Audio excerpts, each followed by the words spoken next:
এবারের আমাদের কক্সবাজার ট্যুরটা একেবারে ভিন্ন ছিল। শহরের কোলাহলের বাহিরে আমরা একদম নিরিবিলি প্রাকৃতিক পরিবেশে থেকেছি। So hello everyone, welcome to my another blog. আজকের ব্লগটা হচ্ছে আমাদের কক্সবাজারের ডে 1 নিয়ে। ডে 1-এ আমরা খুবই বড়সড় একটা ধরা খেয়েছিলাম।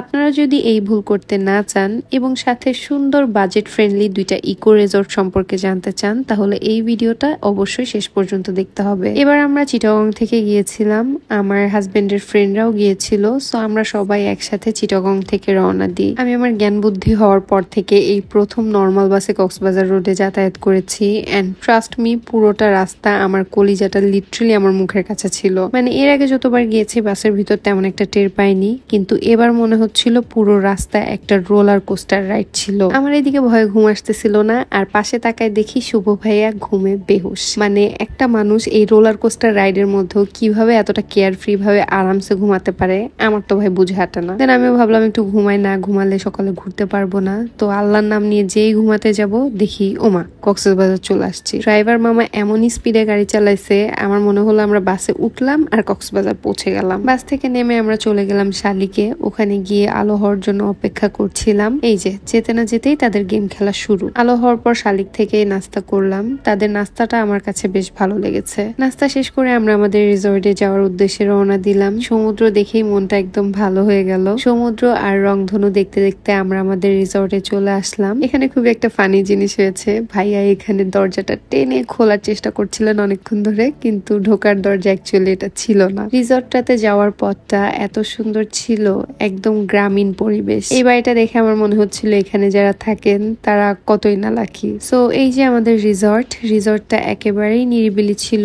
এখানে মেবি আমরা ছাড়া আর দু একটা গ্রুপ ছিল। এখানে চারিপাশে বিভিন্ন ধরনের গাছ ছিল, খেলার মাঠ ছিল, বিভিন্ন ইনডোর আউটডোর গেম খেলার ব্যবস্থা ছিল, দোলনা ছিল। সব মিলিয়ে মনে হচ্ছিল একদম পিকচার পারফেক্ট একটা জায়গা।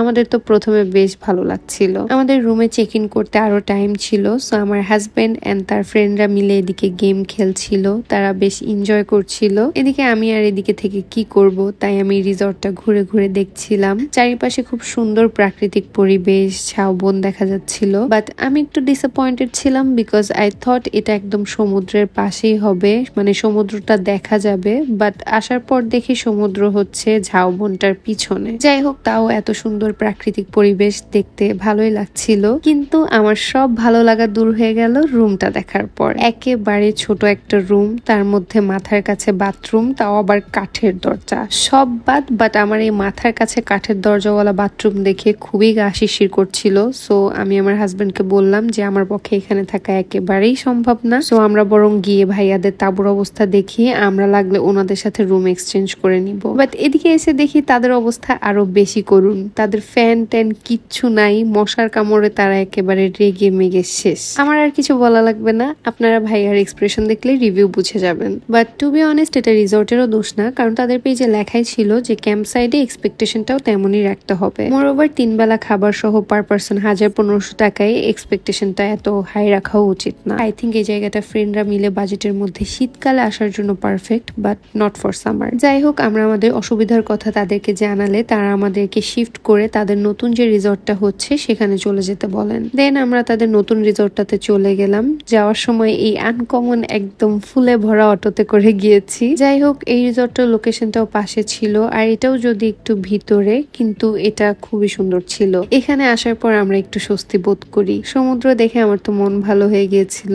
আমি আগের রিসর্টটাতে যেমন এক্সপেক্ট করেছিলাম এটা ঠিক তেমন ছিল, একদম সমুদ্রের পাশে। তাদের এই রিসর্টটা নতুন হচ্ছে, তাই এখানে সব কাজ এখনো কমপ্লিট হয়নি, কটেজগুলোর কাজ চলছিল। যাই হোক, এখানেও সেই রুমের মাথার কাছেই ওয়াশরুম ছিল, বাট দরজা ভালো ছিল এবং রুমটাও খোলামেলা ছিল। সো আমার কাছে এখানকার রুমটা ভালো লেগেছে। এন্ড সবচেয়ে বেশি যেটা ভালো লেগেছে, রুম থেকে বেডে শুয়ে শুয়ে সমুদ্র দেখা যাচ্ছিল। আমার কাছে বাজেটের মধ্যে বিচ সাইডে এটা বেশ সুন্দর একটা রিসর্ট মনে হয়েছে। এন্ড আই থিঙ্ক এটা পুরোপুরি কমপ্লিট হলে আরো সুন্দর লাগবে। যাই হোক, আমরা একটু রেস্ট নিলাম, দেন রেডি হয়ে বের হলাম। অ্যাজ ইউজুয়াল আমার হাজবেন্ড তার ফ্রেন্ডদের নিয়ে নিয়ে ব্যস্ত ছিল।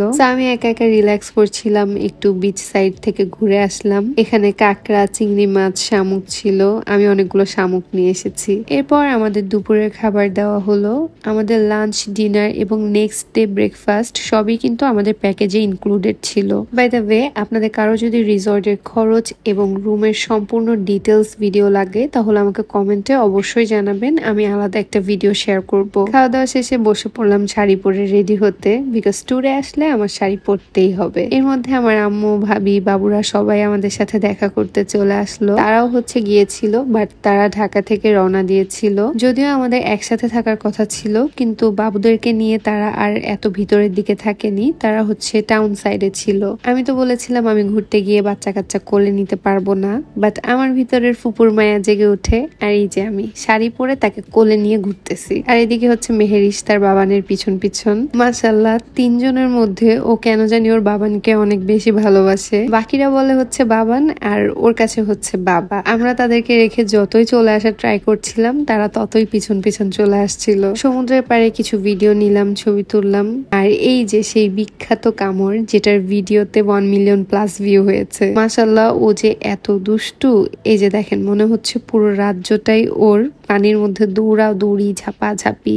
এদিকে আবার ছোটজন মেহবিশ পুরোই ভিন্ন, সে কিছুতেই মাটিতে পা রাখবে না, কান্নাকাটি করে একদম যার কোল পাচ্ছিল তাকেই আঁকড়ে ধরছিল। ওই যে আমার মা আর ভাবি কারেন্ট জাল উদ্ধার করে আনতেছে। আমি জানি না আমার মার এই কারেন্ট জালের প্রতি কি অবজেশন আছে, সে মালয়েশিয়ার বিচে যে পর্যন্ত সেখান থেকে এই কারেন্ট জাল টেনে এনেছে, তার এতই পছন্দ এই জিনিস। তো আমরা বিদায় নিল। এরপর আমরা ফ্রেশ হয়ে সন্ধ্যায় নাস্তা করলাম। রাতের বেলাও রিসর্টটা দেখতে বেশ ভালো লাগছিল, কিন্তু লাইটিংটা আরেকটু বেশি হলে আরো ভালো লাগতো। দেন আমরা ডিনার করলাম, ডিনারটাও অনেক মজা ছিল। এখানে তারা আমাদেরকে এক্সট্রা রাইস প্রোভাইড করে, উইথআউট যে এটাও কমপ্লিমেন্টারি ছিল, বাট চেক আউট করার টাইমে তারা এটার জন্য পেমেন্ট নিয়েছে। এটা উল্লেখ করার একটাই কারণ যে খাওয়া দাওয়ার ব্যাপারে একটু আগে থেকে জিজ্ঞেস করে নিতে হবে। এই ছিল আমাদের first day. Second and third day ব্লগও কিন্তু অনেক ইন্টারেস্টিং হবে, আরো সুন্দর সুন্দর জায়গা দেখাবো। তো সেগুলো দেখতে পেজটা ফলো করতে ভুলবেন না। Thanks for watching.